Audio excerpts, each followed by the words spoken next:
And after 3 years of traveling the world, I noticed that this is exactly what China is doing.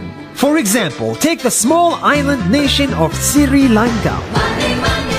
This developing country needs money and China has a lot of it. So Sri Lanka took billions of dollars in Chinese loans. It was easy money just there to be taken. And with that, they built skyscrapers, highways, airports, and shipping ports. The country grew and prospered.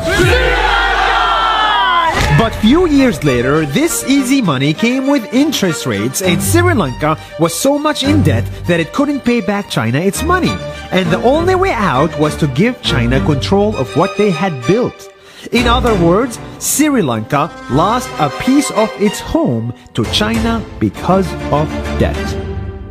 This is the Chinese money trap.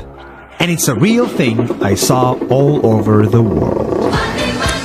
In Papua New Guinea, I saw $2 billion in loans given by the Chinese to build skyscrapers, infrastructures, and ports.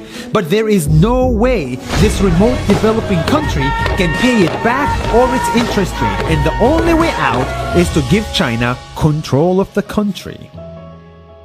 In the Maldives, Pakistan, Malaysia, Laos, Kazakhstan, Mongolia, Egypt, Kenya, and South Africa,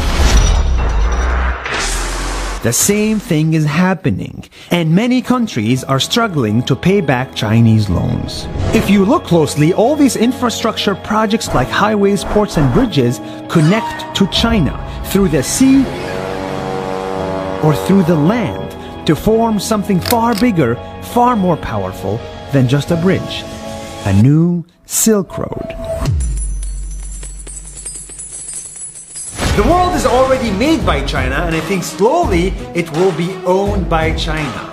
Don't get me wrong, building bridges, ports, highways, and airports is a great thing for the people and the country, but they come at a very high cost.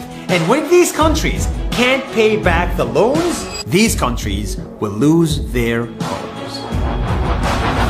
One thing my parents had taught me is that there's no such thing as a free lunch or a free ride.